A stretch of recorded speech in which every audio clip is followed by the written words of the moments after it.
Hello à tous et bienvenue dans ce nouvel épisode de podcast Lemon Juice.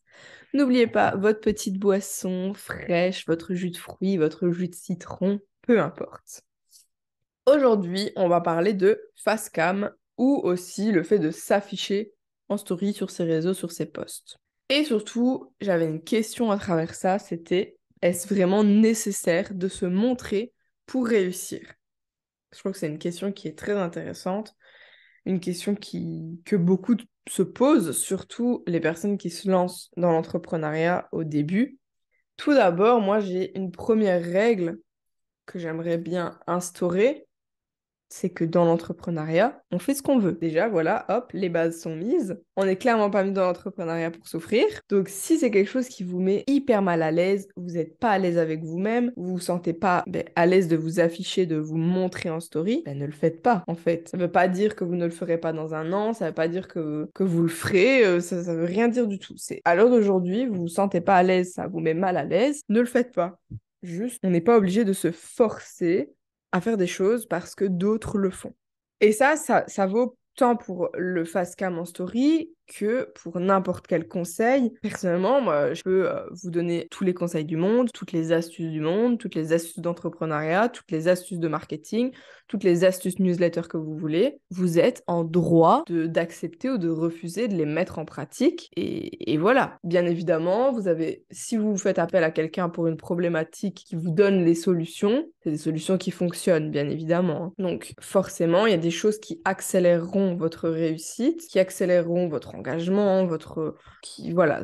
Le terme réussite englobe plein de choses. Si vous voulez plus d'engagement et que vous avez plus d'engagement, c'est de la réussite. Voilà, un petit mise en contexte. Parce que, ne nous l'oublions pas, en fait, être entrepreneur, être entrepreneuse, c'est être son propre patron, sa propre patronne. Et donc, nous avons la position on prend les décisions qu'on juge le plus utiles dans notre business. Si à l'heure actuelle, on ne veut pas le faire, on n'est pas obligé. Il faut bien évidemment qu'on prenne des décisions qui sont en accord avec nous-mêmes aussi. Si on n'est pas quelqu'un qui avons l'habitude de s'afficher, même en privé, etc., ça sert à rien. Il faut savoir que quand on est entrepreneur, surtout solo, ou peut-être à deux ou trois, mais si votre business c'est vous, bien évidemment, en fait, votre business aura forcément des liens avec vos valeurs personnelles.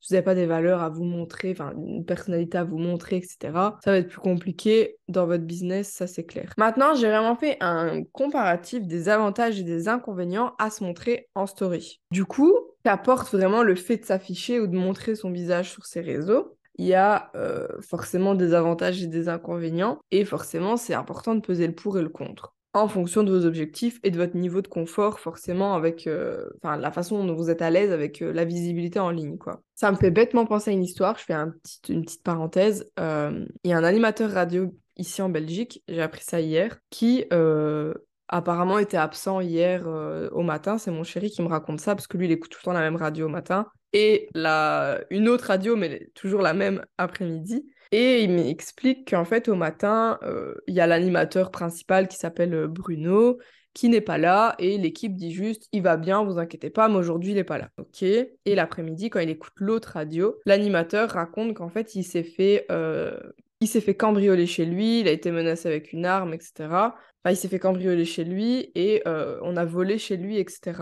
Et du coup, on se posait la question avec mon chéri, est-ce que c'est un cambriolage complètement aléatoire ou est-ce que on l'a attaqué lui personnellement parce qu'on savait que c'était l'animateur radio de telle radio. Il me dit, bah, je suis sûre c'est parce que c'est l'animateur radio. Et je me dis, mais en vrai, animateur radio, on voit pas leur tête. Si, maintenant sur les réseaux, on les voit, mais c'est juste une voix qu'on entend. Et même, enfin, animateur radio, c'est pas une personnalité publique. Enfin, comment expliquer? Je veux dire, vous êtes acteur, d'office on vous voit dans des films, etc. Là, animateur radio, je me dis, eux, ils font bêtement leur boulot d'animer une radio et ils finissent, malgré eux, par être des personnalités publiques et des personnes célèbres sans qu'ils veuillent réellement la célébrité. Et du coup, au final, ils finissent, allez, clairement... Enfin, si je dis pas de bêtises, quand on est animateur radio, on a un minimum de journalisme, si je dis pas de conneries. Et du coup, en fait, ils font journalistes, ils finissent dans une radio, on entend leur voix, on les voit. ça y est, ils deviennent célèbres et il y a tous les inconvénients qui vont avec. Donc voilà, ma petite parenthèse pour dire que même quand on fait bêtement son boulot, entre guillemets, on se fait agresser, quoi. Parce que, en fait, si juste il y avait un grand patron, regardez, Jeff Bezos ou je ne sais plus qui, là, ou le patron d'Amazon, enfin, ce genre de choses, on montre leur visage, ils ont juste créé une entreprise, ça y est, et ils sont célèbres. Vous voyez ce que je veux dire? Genre, la célébrité, elle arrive des fois juste parce qu'on fait quelque chose qu'on aime et qu'on crée quelque chose qu'on a envie et du coup, il y a tous les inconvénients de cette célébrité qui arrive avec. Donc, revenons-en à nos stories. C'était un peu pour parler de cette visibilité, c'est pour ça que je parlais de ça, mais revenons-en à nos stories. Du coup, j'ai fait une petite liste. Il y a 4 avantages et 4 inconvénients. Donc, clairement, on est sur du kiff-kiff. En termes d'avantages, on a ce côté authenticité. Donc forcément, vous parlez en story. Moi, vous me voyez peut-être sur la chaîne YouTube, vous me voyez là clairement authentique. Je tourne sur ma chaise, enfin je suis appuyée sur mon bureau, genre il n'y a aucun effort, façon de parler. C'est plus authentique, le fait d'être vu en story.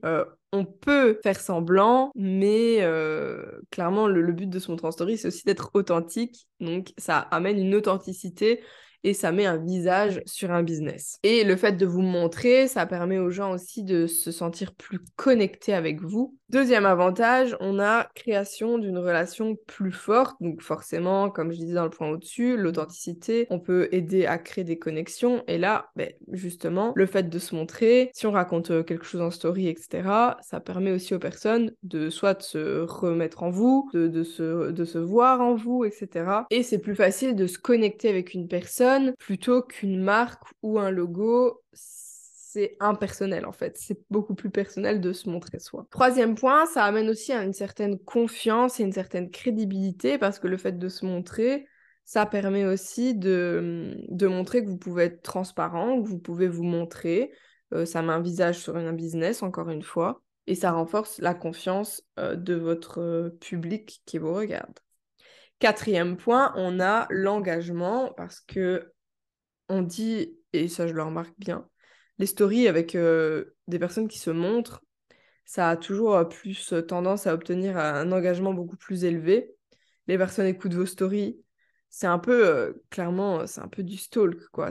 On s'observe, on se regarde, on s'écoute, on veut savoir la vie de l'autre. C'est un peu de la curiosité, façon de parler, mais du coup, on a un engagement qui est plus élevé quand les stories comportent un visage et une personne qui parle en story. Maintenant, les inconvénients, au fait de se montrer en story, forcément, il y a l'inconvénient de la protection de la vie privée. Forcément, comme on disait, des fois, il y a des personnes qui se filment, qui finissent par montrer où elles habitent. Il y a une vie privée, il y a une barrière qui ne se forme pas. Bien évidemment, vous êtes toujours libre de montrer ce que vous voulez ou non. Moi, je pense à une personne, une entrepreneuse sur Instagram.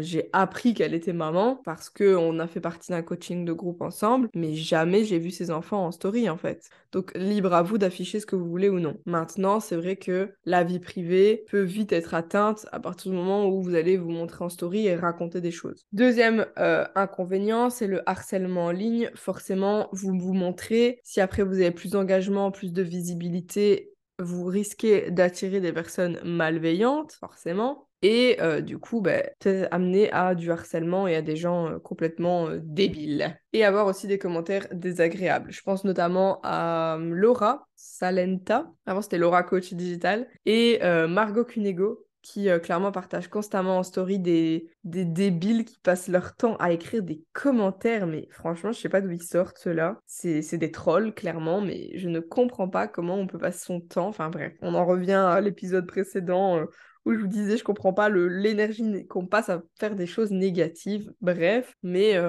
voilà, c'est vrai que la visibilité, le fait de se montrer peut amener des gens malveillants. Troisième inconvénient, image professionnelle. C'est vrai que le fait des fois de montrer son visage peut influencer la perception que les gens vont avoir de vous sur votre entreprise. Ça dépend en fait un peu comment vous vous exprimez. Moi, je sais que ma mère rigolait beaucoup en me disant ouais, Jade, ça fait pas très pro de t'afficher en story pas maquillée ou ça fait pas très pro de dire ah, je suis fatiguée.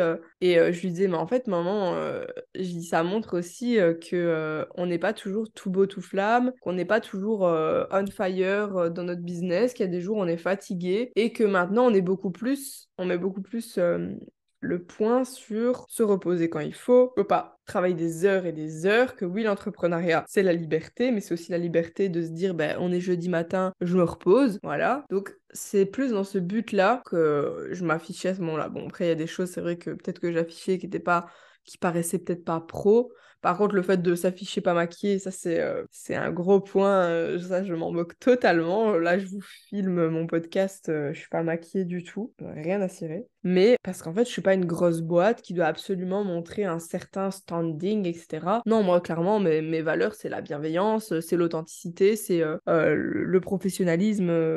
Pas le professionnalisme. Moi, mes valeurs, c'est l'authenticité, la bienveillance, la satisfaction, la fiabilité. Enfin, c'est pas parce que je suis maquillée que je serai plus fiable ou plus professionnelle que si je ne l'étais pas. Donc voilà, je m'exprime correctement.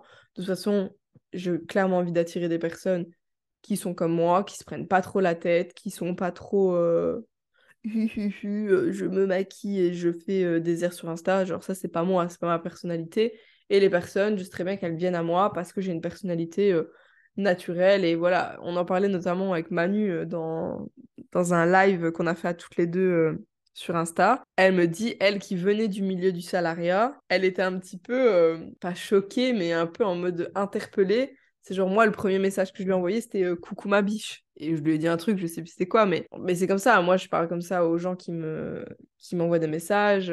Je suis coucou ma biche. Enfin, je m'en moque, quoi. Je supportais pas, moi, dans le salariat, ce truc hyper peut pas être soi-même et tout.